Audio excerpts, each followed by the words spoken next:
श्री स्वामी समर्थ. काही लोक जेवढी जास्त पूजापाठ करतात तेवढेच त्यांच्या घरामध्ये भांडण, तंटे, क्लेश वाढत असतात. असे का होते? हे जास्तीत जास्त त्याच लोकांसोबत होत असते जे लोक जेवढी जास्त पूजापाठ करणारे असतात, जे देवाची कृपा प्राप्त करू इच्छित असतात, जे आपल्या इष्टदेवतेची कृपा प्राप्त करू इच्छितात. अशाच प्रकारच्या लोकांसोबत जास्तीत जास्त अशा प्रकारच्या अडचणी, समस्या येत असतात, ज्यांच्यामुळे त्यांच्या घरात भांडण, तंटे आणि क्लेश घडण्यास सुरू होतात. नवरा बायकोमध्ये सतत भांडणे होत राहतात, तर कधीकधी यांच्या नात्यामध्येही नेहमी एकमेकांचे पटत नसते. तर असे का होते? आणि जो पूजापाठ करतो त्याच्यासोबत असे का होते? याउलट की जो पूजापाठ करणारा आहे त्याच्या तर घरात नेहमी सुखसमृद्धी असली पाहिजे, आपापसात प्रेम भाव असायला पाहिजे आणि घरात आनंदाचे वातावरण असले पाहिजे. पण असे उलटे काय होते, ज्याने की त्यांच्या घरामध्ये समस्या वाढूच लागतात?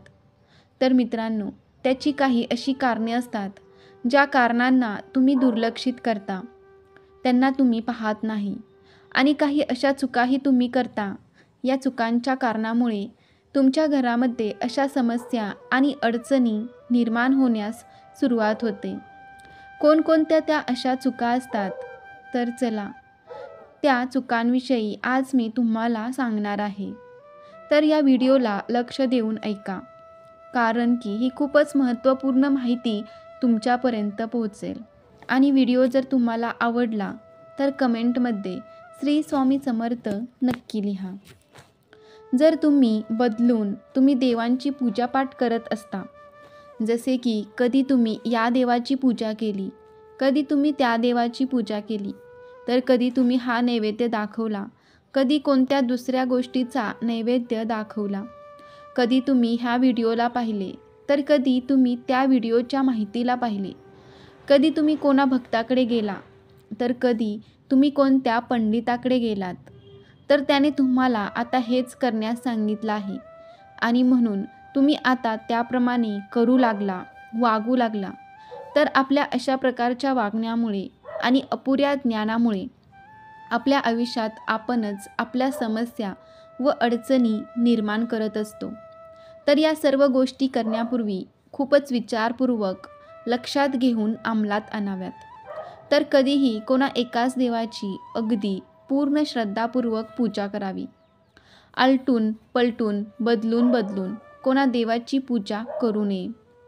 त्याचबरोबर जो नैवेद्य दाखवला जातो तोही अगदी सात्विकच असावा. चुकीच्या गोष्टीचा नैवेद्य चुकीच्या देवतेस आमंत्रित करतो. नैवेद्य हा त्या देवतेच्या आवडीनुसारच असावा. मग त्यात लाडू, मिठाई, पुरणपोळी, डाळ भात, दही भात हा सात्विक नैवेद्य मानला जातो. तर या गोष्टींचेही तुम्हाला विशेष करून ध्यान ठेवायचे आहे. तर काही लोक आपल्यावर आलेल्या प्रसंगामुळे देवतांना रागाच्या भरात शिवीगाळही करत असतात. त्या कारणाने काही देवता क्रोधित होत असतात आणि यानंतर तुमच्या घरामध्ये समस्या निर्माण होतात.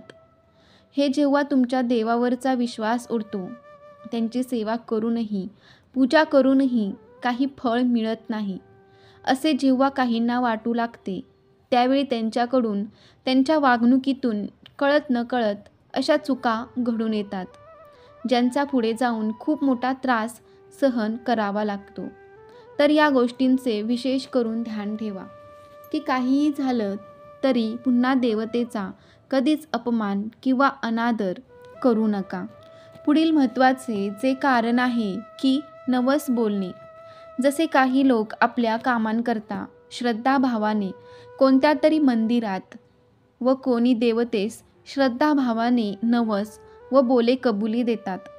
जसे की कोणी आपल्या मुलांच्या लग्नासाठी, आपल्याला मूल व्हावे यासाठी इत्यादी अनेक प्रकारच्या कामासाठी नवस बोलले जातात आणि मग तो पूर्ण झाल्यानंतर त्या देवतेस व त्या देवतेच्या जागृत ठिकाणास किंवा मंदिरास नंतर ते विसरून जातात आणि त्यांचा नवस फेडला जात नाही. आणि मग त्या कारणामुळे तुमच्या सुखसमृद्धीत अनेक अडचणी निर्माण होऊ लागतात. कारण त्या देवाचे वचन त्या कामांच्या पूर्ततेसाठी बांधील असते. मित्रांनो, इथे एक गोष्ट लक्षात घ्या की देव म्हणजे जो देतो तो देव, हे विधान सत्य आहे. कारण देवता जे आहेत अशा गोष्टींचे सुरुवातीस तुम्हाला स्वप्नांच्या माध्यमातून संकेत देत असतात, तरी आपण समजत नसतो. त्यानंतर ते आपल्या बुद्धीसही विचलित करतात, तरी आपण समजलो नाही. तर पुढे अशा प्रकारच्या अनेक अडचणी आपल्यासमोर उभ्या करतात, जेणेकरून की त्या देवतेच्या शक्तीची आपणास पुन्हा स्मरण व्हावे आणि आपणास त्यांचा विसर पडता कामा नये. तसेच आपल्या पितरांची आणि कुलदेवतांची पूजा अर्चना न करणे, त्यांची सेवा न करणे, हेही अत्यंत महत्त्वाचे कारण असून आपणास अनेक घरगुती समस्या व अडचणींना सामोरे जावे लागते. पुढील महत्त्वाचे कारण म्हणजे एकीकडे आपण खूप पूजापाठ करतो, देवधर्म करतो, अनेक सेवा करतो, उपवास करतो, तसेच देवाचे नामस्मरणही करतो. आणि दुसरीकडे आपण जर दुसऱ्या लोकांबद्दल वाईट चिंतत असू, त्यांची ईर्ष्या करत असेल, दुसऱ्यांचे वाईट होऊ असे मनात इच्छा धरत असाल, तरीसुद्धा तुम्हाला तुमच्या पूजेचे फळ मिळणार नाही. तुम्ही कितीही देवदेव करा, देवाची कृपा तुम्हाला प्राप्त होणार नाही. त्यामुळे जरी तुम्ही पूजा केली, रोज पूजा केली नाही, आणि जर तुम्ही तुमच्या मनात लोकांविषयी चांगले मत असेल, तुम्ही दुसऱ्यांचे चांगले होऊ अशी इच्छा मनात बाळगत असाल, दुसऱ्यांचे चांगले झाले की तुम्हाला आनंद होत असेल, तरी तुमच्या छोट्याशा का होईना पूजेने देवाची तुम्हाला कृपा प्राप्त होईल. त्यामुळे तुम्ही कितीही देवदेव करा, कितीही पूजापाठ करा, जर तुमचे मन स्वच्छ नसेल तरी तुम्हाला तुमच्या पूजेचे फळ मिळणार नाही. तुम्ही जर तुमच्या घरात येणाऱ्या व्यक्तीचा आदर करत नसाल, तरीसुद्धा तुमच्यावर देवाची कृपा होणार नाही. तुमच्या घरात येणारा प्रत्येक व्यक्ती हा तुमच्या घरातील पाणी पिल्याशिवाय तरी जाऊ देऊ नका.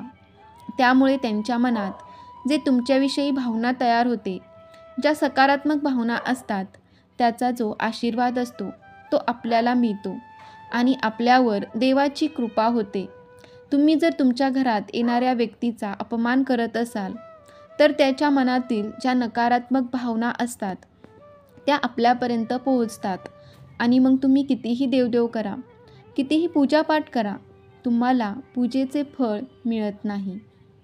पुढचे कारण म्हणजे जर तुम्ही खूप देवपूजा करत असाल, पूजापाठ करता, उपासना करता देवाची, आणि जर तुम्ही तुमच्या घरात अस्वच्छता ठेवत असाल, तरीसुद्धा तुम्हाला देवाची कृपा प्राप्त होणार नाही.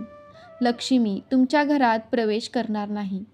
काही लोकांच्या घराबाहेर चपलांचा ढीग असतो आणि चपला या दरिद्रतेचे प्रतीक आहेत. आपल्या घरातील चपला ह्या कायम व्यवस्थितच ठेवल्या पाहिजेत. त्या घराच्या समोर कधीही कशाही अवस्थेत नाही ठेवल्या पाहिजेत. यामुळे सुद्धा लक्ष्मी घरात प्रवेश करत नाही आणि आपल्याला देवाची कृपा प्राप्त होत नाही. तुम्ही कितीही पूजापाठ केला आणि तुम्ही या बारीक सारीक गोष्टीकडे जर लक्ष दिले नाही, तरी तुम्हाला तुमच्या पूजेचे फळ हे मिळत नाही. कारण अस्वच्छता असते तिथे अलक्ष्मीचा वास असतो आणि ज्या घरात स्वच्छता असते तिथे लक्ष्मीचा वास असतो. म्हणून तुम्ही या गोष्टीकडे लक्ष दिले पाहिजे.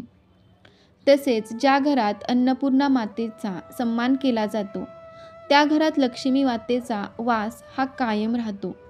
बऱ्याच घरांमध्ये शिळे अन्न आहे ते कचऱ्यामध्ये टाकले जाते. त्यामुळे अन्नपूर्णा मातेचा अपमान होतो आणि अन्नपूर्णा मातेचा अपमान झाला तर लक्ष्मीचाही अपमान होतो आणि अशा घरात लक्ष्मी प्रवेश करत नाही. त्यामुळे आपल्या घरात अन्न वाया जाणार नाही याची काळजी घ्या. जर तुमच्या घरात अन्न शिल्लक राहिलं असेल तर ते एखाद्या कुत्र्याला किंवा गाईला खायला द्या, पण ते कचरापेटीत टाकू नका. ज्या घरात अन्नपूर्णा मातेचा सन्मान केला जातो त्या घरात लक्ष्मी ही आपोआपच प्रवेश करते. मग तुम्ही कितीही पूजा करा, उपासना करा आणि जर तुम्ही तुमच्या घरात अन्न वाया घालवत असाल तरीसुद्धा तुम्हाला तुमच्या पूजेचे, तुमच्या उपासनेचे फळ मिळणार नाही. तर मित्रांनो, तुम्ही कधी या पंडिताकडे जा, त्या भक्ताकडे जा आणि कोणी काही सल्ला दिला तुम्हाला, कोणी कोणती सामग्री दिली असेल तुम्हाला, कोणी पंडित व भक्ताने आपला हात तुमच्या डोक्यावर ठेवला, तर अशानं काय होते की एकतर जेवढे आपण गोष्टी तुम्हाला तेथून प्राप्त होत असतात त्या सर्व अभिमंत्रित असतात आणि त्या गोष्टी, त्या वस्तू तुमची मदत अवश्य करतात. पण जेव्हा तुम्ही असा विचार करता की आजपर्यंत एवढे दिवस झाले, एवढा काळ गेला, तरीही या गोष्टीमुळे माझ्या जीवनात त्याचा प्रभाव काहीच दिसत नाही आहे, मला ती कृपा प्राप्त होत नाही आहे आणि नंतर वैतागून, कंटाळून तुम्ही त्या गोष्टींना, कार्यांना आणि वस्तूंना सोडून देण्यास सुरुवात करत असाल, तुमचा विश्वास उडाला जातो. त्यामुळे होते काय की त्या सर्व गोष्टींचा, शक्तींचा तुमच्याकडून अपमान, अनादर केला जातो आणि मग त्या गोष्टी किंवा शक्ती एक प्रकारे तुम्हाला समस्या निर्माण करण्यास सुरुवात करतात. त्यांच्याद्वारे दिली गेलेल्या सामग्रीचा कधी तुमच्या हातून अनादर होता कामा नये.